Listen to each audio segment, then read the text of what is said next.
Selamat siang, saya selaku moderator. Perkenalkan, saya Raffi Muhammad Arjuna Fardi dan saya tidak sendirian di sini. Saya bersama teman-teman saya bersama Alicia Yohana, Elang Ivan, Tangguh Paksirasya, dan Giza Firlana Ginting. Kami diperwakilan dari Universitas Negeri Jakarta Fakultas Psikologi yang memiliki tugas Mbak untuk mewawancarai profesi tentang etika profesi nih Mbak. Nah, sekarang saya bersama dengan narasumber terapis.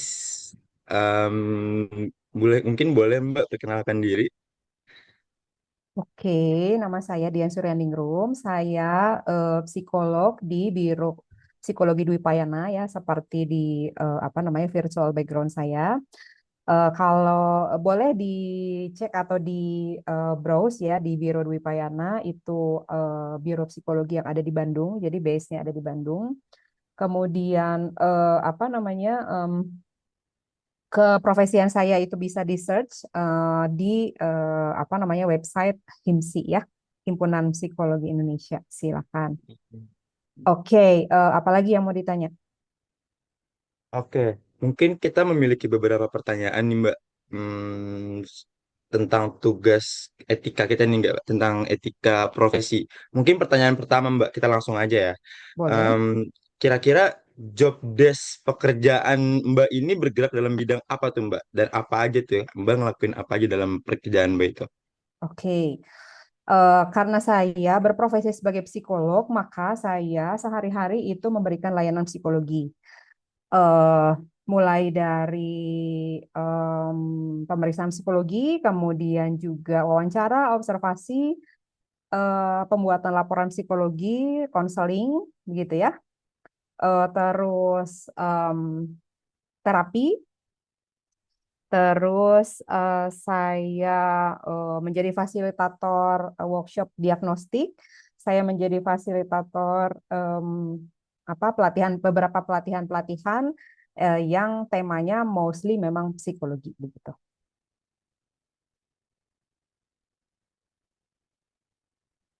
Oke Mbak, mungkin saya sedikit lanjut pertanyaan aja ya Mbak. Eh, Boleh, Di pertanyaan kedua ini, di pekerjaan Mbak itu ada kode etik yang mengatur nggak sih Mbak? ada Kalau ada, dong. boleh dibeli contohnya nggak sih Mbak? Apa aja kode etik yang mengatur di pekerjaan Mbak? Oke. Yang jelas, kalau sebagai psikolog atau sebagai orang-orang yang bergerak di dalam bidang psikologi, baik itu Itu apa namanya apa namanya? sebagai psikolog ataupun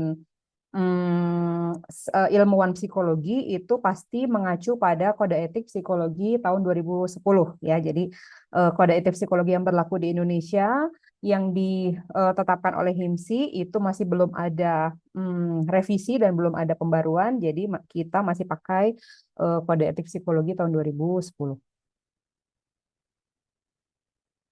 Baik, terima kasih Mbak.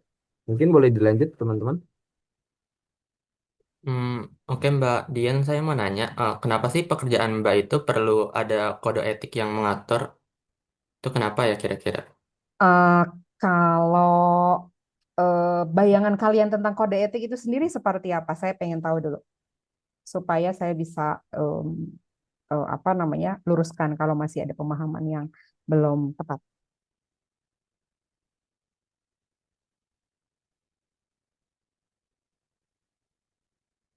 Mungkin yang saya tahu itu kode etik itu kayak apa ya?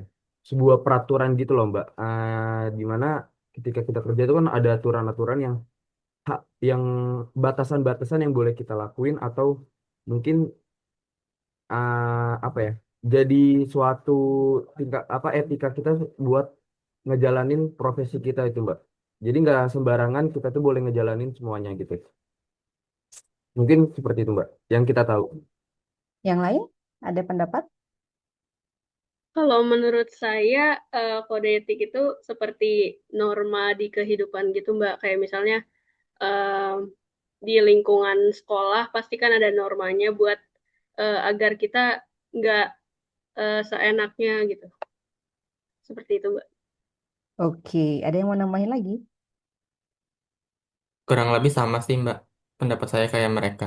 Iya, jadi kode etik itu sebenarnya bukan hanya sekadar apa namanya SOP atau standar atau prosedur bagaimana kita menjalankan suatu atau menjalankan aktivitas keprofesian kita, dan bukan hanya sekedar aturan atau norma, tetapi kode etik itu adalah suatu apa ya, suatu em, values di dalam saya bicaranya konteks psikologi ya, suatu values yang harus kita hayati betul-betul di dalam diri kita manakala kita mau menjalankan fungsi atau peran sebagai praktisi psikologi atau ilmuwan psikologi gitu. Jadi tidak hanya sekedar kita tahu terus kita doing something berdasarkan aturan itu gitu. Memang bentuknya itu seperti seolah-olah seperti kalau misalnya ada situasi gini harus begini gitu ya. Kalau ada situasi B juga harus begitu yang dilakukan. Nah, tidak hanya sekedar atau tujuan dan juga nilai dari perilaku-perilaku itu tuh harus kita tanamkan dan hayati di dalam diri kita gitu. Harus sampai seperti itu. Itu namanya kode etik. Jadi bukan hanya sekedar batasan tentang perilaku atau batasan bagaimana atau how to kita melakukan sesuatu, enggak hanya sebatas itu, tetapi juga itu merupakan suatu apa menjalankan even kita tidak sedang menjalankan atau tidak sedang melakukan praktek psikologi gitu ya di dalam kehidupan sebagai psikolog gitu. Oke, terima kasih Mbak atas jawabannya. Oke, Mbak.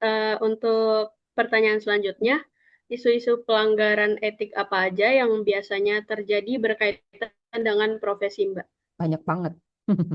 Name it. Banyak banget isunya gitu. Jadi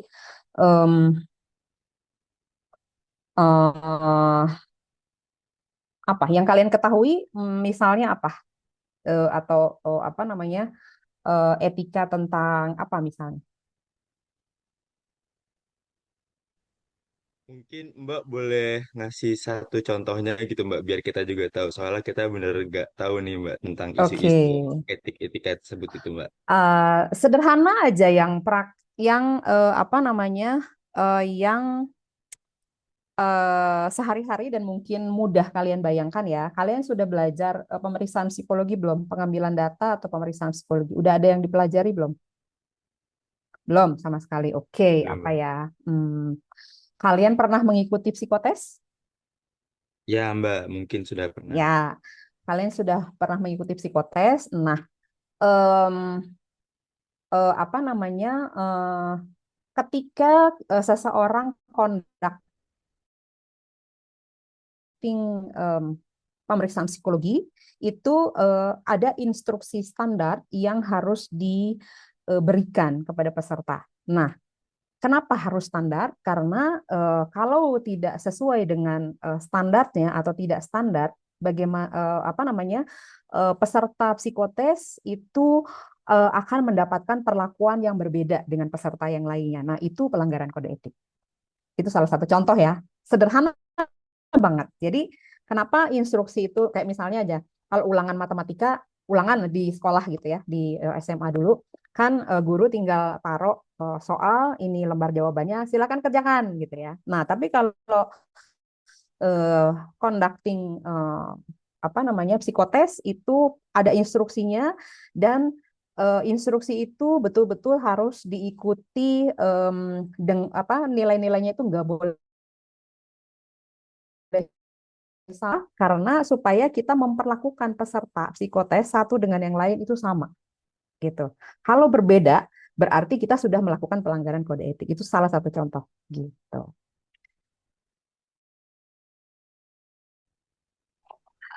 Cukupkah atau perlu contoh yang lain? Bagaimana Alicia, sudah cukup? Sudah cukup, Mbak. Terima kasih atas jawabannya, Mbak. Terima kasih Oke. Mbak. Ada lagi mungkin teman-teman? Oke Mbak, ini Mm-mm. pertanyaan terakhir ya mungkin. Untuk sanksinya itu ada nggak sih Mbak kalau untuk yang melanggar kode etik? Kalau di dunia psikologi, nah ini memang masih agak kontroversi ya, bukan kontroversi sebenarnya. Jadi kaitannya sama kode etik, kenapa ini tidak agak berbeda dengan tadi saya bilang hanya sekedar peraturan atau seperti kayak undang-undang gitu ya. Ini berbeda karena kalau undang-undang itu pasti jelas konsekuensi, ada konsekuensi pidana, ada konsekuensi perdata gitu-gitu ya. Nah, tapi kalau kode etik itu tuh khususnya di psikologi itu sebenarnya masih belum terkait langsung dengan itu gitu. Nah, kenapa begitu ya? Karena psikologi sendiri itu baru punya undang-undang tentang layanan dan pendidikan psikologi itu tuh baru tahun 2022 apa 2023, saya agak lupa tuh ya, si undang-undang itu tuh baru muncul. Nah, tapi kode etik psikologi itu kan sudah apa? Sudah dikembangkan jauh sebelum itu. Yang sekarang aja tahun 2010 gitu kan. Jadi si undang-undang ini memang terlambat. Nah, beda dengan profesi dokter, itu kan dia punya organisasi psikologi sudah ada apa namanya dia patok apa namanya cantolan undang-undangnya sudah jelas. Jadi kalau misalnya ada pelanggaran-pelanggaran etika di situ dia. Nah, tapi hal yang sama adalah profesi psikologi itu atau organisasi profesi psikologi itu punya majelis psikologi gitu. Jadi kalau misalnya ada dugaan pelanggaran kode etik itu pasti perlu ada laporannya gitu ya. Kemudian apa namanya nanti ada hmm, apa seperti tim yang menginvestigasi dugaan itu, kemudian nanti di apa namanya diproses lebih lanjut oleh majelis. Nah, biasanya sih kalau misalnya yang pelanggaran kode etik itu anggota HIMSI, nah, itu apa tindakannya sebenarnya sudah jelas. Artinya pertama pasti akan dilakukan seperti pembinaan gitu ya, karena barangkali orang belum atau anggota ini masih belum terlalu aware sebenarnya perilaku itu tuh melanggar kode etik misalnya gitu ya. Nah, setelah dilakukan pembinaan itu pasti apa namanya diharapkan ada perbaikan gitu kan. Nah, tetapi yang masih belum bisa ditindak adalah ketika pelanggaran kode etik itu diilusi atau bahkan bukan eh, orang psikologi gitu, bukan insan psikologi. Itu juga bisa melakukan pelanggaran gitu ya, dan itu tuh sangat sangat sangat sering ditemukan. Contoh, em, kalian mudeng kan atau mengetahui bahwa banyak sekali buku-buku petunjuk tentang psikotes atau buku tentang bagaimana lolos psikotes ABCDE di eh, ya toko-toko buku lah, Gramedia dan berbagai macam. Banyak kan? Itu sebenarnya melanggar kode etik. Tapi tidak bisa, himpunan psikologi atau organisasi profesi tidak bisa langsung menindak. Pertama karena kita apa organisasi profesi itu masih belum punya em, apa backing undang-undang yang kuat untuk mengatur itu gitu ya. Karena sekalipun sudah ada undang-undang itu tuh masih belum spesifik, jadi harus diterjemahkan lagi menjadi peraturan pemerintah peraturan pemerintah yang terkait. Nah, tapi peraturan pemerintah ini masih belum muncul sampai sekarang gitu ya. Nah, eh, kalau psikolog atau orang psikologi itu tidak boleh sama sekali dilarang untuk memberikan pelatihan psikotes gitu ya. Even membuat buku petunjuk tentang psikotes itu juga tidak boleh. Kenapa? Karena itu sangat-sangat sangat-sangat mengganggu kesejahteraan kliennya gitu ya. Kenapa kok saya katakan itu mengganggu kesejahteraan klien? Karena namanya psikotes itu kan tujuannya adalah untuk memotret potensi seseorang gitu kan. Ketika dia belajar, yang dipotret oleh psikotes itu jadinya pribadi dia enggak? Tentunya enggak. Nah, dampaknya kemana? Bukan hanya sekedar misalnya orang itu lolos atau tidak lolos CPNS kayak gitu ya, atau lolos atau tidak lolos ke sekolah yang dia mau gitu ya, tetapi ketika dia diloloskan padahal sebenarnya dia tidak cocok di situ, itu kan orang jadi menderita nggak sih? Orang itu bukan, kita bukannya mengarahkan orang itu atau klien itu yang sesuai dengan potensinya? Enggak. Bisa jadi kita justru menjerumuskan dia ke dalam permasalahan, kan enggak etis. Benar nggak? Nah, gitu. Jadi apa namanya, pada intinya apa, kita tidak boleh, atau psikolog atau ilmuwan psikologi tidak boleh mengadakan pelatihan untuk psikotes karena itu tidak sesuai ya, dan justru mengganggu, berpotensi untuk membuat klien tidak sejahtera. Nah, tapi beredar nih buku-buku psikotes, dan yang mengedarkannya adalah sarjana ekonomi misalnya gitu ya, kalau dilihat dari author-authornya gitu ya. Sarjana ekonomi kah, atau sarjana teknik kah, atau apa, misalnya tips-tips untuk lolos psikotes bla bla bla bla bla. Nah, kan jelas-jelas itu bukan orang psikologi. Jelas-jelas itu nggak mungkin sebagai anggota dari organisasi profesi gitu ya. Jadi gimana caranya organisasi profesi bisa menindak itu? Nggak ada, belum ada gitu. Nah, itu masih dilematis sebenarnya ya, dan sampai sekarang itu masih apa namanya, keluhan-keluhan seperti itu masih terus muncul, tapi eh, himpunan psikologi sendiri masih belum bisa menemukan bagaimana sih kita bisa menindak gitu ya. Kalau itu bentuknya tindakan atau konsekuensi tertentu, paling-paling yang bisa dilakukan adalah di approach. Artinya diundang gitu ya, dikasih pengertian bahwa begini loh, harusnya begini. Tapi itu pun masih belum sepenuhnya efektif ya, gitu. Apa namanya, sekalipun sebenarnya di misalnya aparat nih ya, misalnya di kepolisian. Kepolisian itu juga punya biro SDM yang which is di situ di dalamnya ada psikolog banyak gitu. Jadi psikolog yang polisi pun itu juga masih belum punya eh, concern ke arah sana gitu. Dan belum bisa untuk menindak karena memang payung hukumnya belum kuat gitu. Kan nggak bisa juga ya sebagai aparat tuh melakukan tindakan kalau payung hukumnya belum kuat gitu. Gitu kira-kira gambarannya. Terima kasih Mbak untuk menjawab pertanyaan-pertanyaan dari kami tentang etika profesi. Mungkin ayo teman-teman, kita bilang apa teman-teman bareng-bareng? Satu, dua, tiga. Terima kasih Terima Mbak kasih Mbak Dian. Kalian. Dian. Oke. Oke Jadi Mbak, cukup, terima kasih. cuman segitu aja yang diperlukan Nah, datanya. ya Mbak, jadi itu mungkin yang mungkin kita tanyain untuk saat ini dulu Mbak. Jadi terima kasih untuk Mbak Dian yang telah bersedia meluangkan waktunya untuk menjadi narasumber kami. Dan mungkin kita langsung ke sesi dokumentasi kali ya. Boleh siapa yang dokumentasi ke siapa, Mbak? Boleh. Mbak dan teman-teman semua, saya izin dokumentasi ya. Satu, Oke, dua, tiga.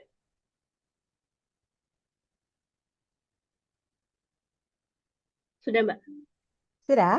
Sudah. Oke, baik. Terima kasih. Mbak mau ada gaya request atau gimana, Mbak? Enggak. Ya udah, oke. Saya manusia yang agak-agak old school gitu.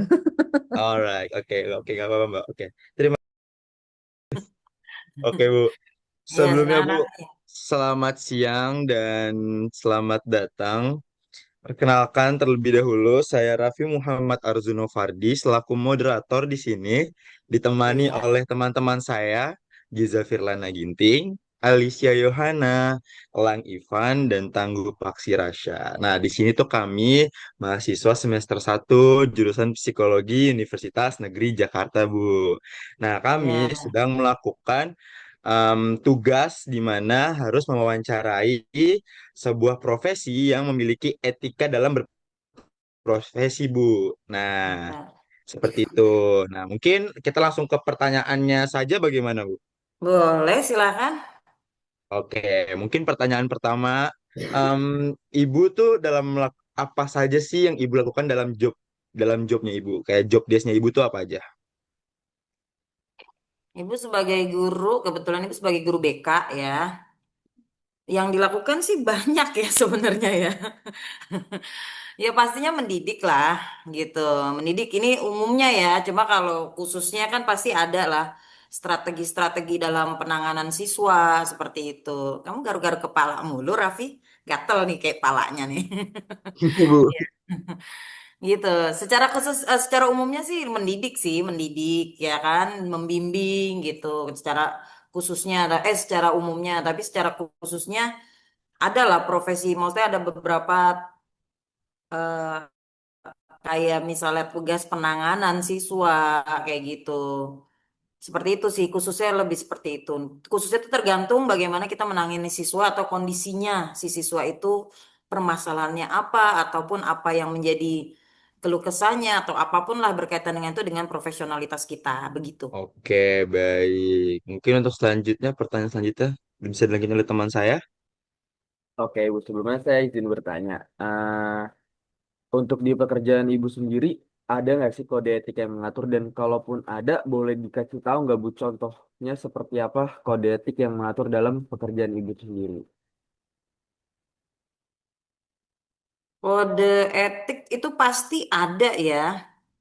Semua profesi pasti ada kode etiknya gitu. Nah, kalau kode etik untuk guru BK itu sebenarnya sih bagaimana hubungan dengan konseli gitu kan. Terus kita menyikapi ketika kita misalnya ada yang mau konsultasi, terus misalnya kerahasiaan itu bagian dari kode etik guru BK gitu. Jadi hubungan dengan konseli pun kita misalnya ada yang konseling gitu kan, ada yang konseling sama kita itu pasti dijaga tuh kerahasiaannya. Terus bagaimana kita bertutur kata sama anak tersebut kayak gitu, kita berkomunikasi, terus kita menghormati privasinya dia kayak gitu. Salah satunya itu kode etiknya kayak kerahasiaan itu bagian dari kode etik sebagai guru BK begitu. Itu yang paling dasar banget deh kode etiknya untuk guru BK begitu. Baik, terima kasih Bu untuk jawabannya. Mungkin boleh Ya. dilanjut oleh teman saya. Nah, Bu, saya mau nanya, kenapa sih di pekerjaan Ibu sebagai guru BK atau pekerjaan apapun itu harus ada kode etiknya itu? Kenapa sih, Bu? Bisa dijelasin nggak? Harus ada itu karena itu bagian dari rambu ya sebenarnya supaya kita tidak keluar atau melenceng lah gitu dengan ketika kita melakukan suatu penanganan kita pun bisa menghargai konseli tersebut gitu. Makanya harus ada kode etiknya karena nanti kalau tidak nanti kita bisa kemana-mana. Sedangkan kalau kode etik itu kan ada tahapannya ketika kita nanti konseling atau adanya kita berhubungan dengan konseli pun kita pun ada cara kita penanganannya ke anak tersebut gitu, ke konseli tersebut gitu. Kenapa harus ada? Ya memang semua semua profesi harus ada. Kalau nggak ada, kita bisa melenceng dari aturan yang ada gitu. Begitu. Baik, Bu. Untuk pertanyaan selanjutnya, isu-isu pelanggaran etik apa saja yang biasanya terjadi berkaitan dengan profesi Ibu sebagai guru BK? Boleh dicontohin, Bu? Bagaimana? Coba diulangin. Isu-isu pelanggaran etik apa saja yang biasanya terjadi berkaitan dengan profesi Ibu? Oh, untuk guru BK-nya berarti ya. Iya, Bu. Kalau untuk guru BK-nya, isu-isu yang sering terjadi terhadap kode etik ya, pelanggaran kode etik kita biasanya. Biasanya itu guru BK-nya tidak bisa menjaga kerahasiaan. Itu yang paling sering terjadi biasanya karena ketika dia misalnya ada yang konseling gitu ya, atau kita berhadapan sama konseli yang nantinya dia butuh privasi. Kadang-kadang dari kitanya sebagai guru BK itu ada beberapa adalah yang melakukan pelanggaran melakukan pelanggaran kode etik dengan salah satunya tidak bisa menjaga kerahasiaan, biasanya begitu. Dan dia terus penyampaian ketika berbicara ke anak tersebut mungkin ada beberapa hal yang seringnya menyakiti. Maksudnya bukannya jadinya akhirnya memberikan solusi, tapi malah akhirnya kayak apa ya namanya, kayak menginterogasi jatuhnya seperti itu. Seperti itu. Itu sih yang sering, yang biasa suka terjadi gitu.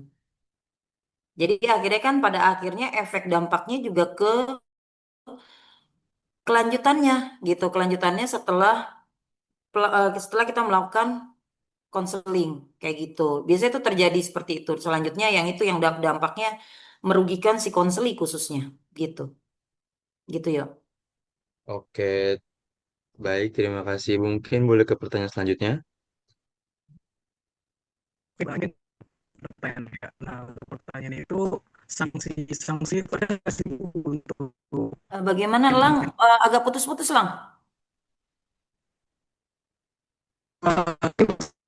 sanksi negara itu ada nggak sih, Bu? Coba diulang Lang. Suaranya nggak jelas deh Lang. Coba temannya ada yang Oke, mungkin jelas bisa nggak saya apa yang bantu, Bu. disampaikan Lang? Ya? Nah, jadi pertanyaan Nalang itu, sanksi apa yang diberikan jika ada guru BK itu yang melanggar kode etik tersebut, Bu? Jadi seperti itu. Oh, Sanksi yang sanksinya ya. betul, Bu. Sebenarnya kalau kalau sanksi itu tergantung dari sekolah masing-masing sih atau instansi masing-masing gitu.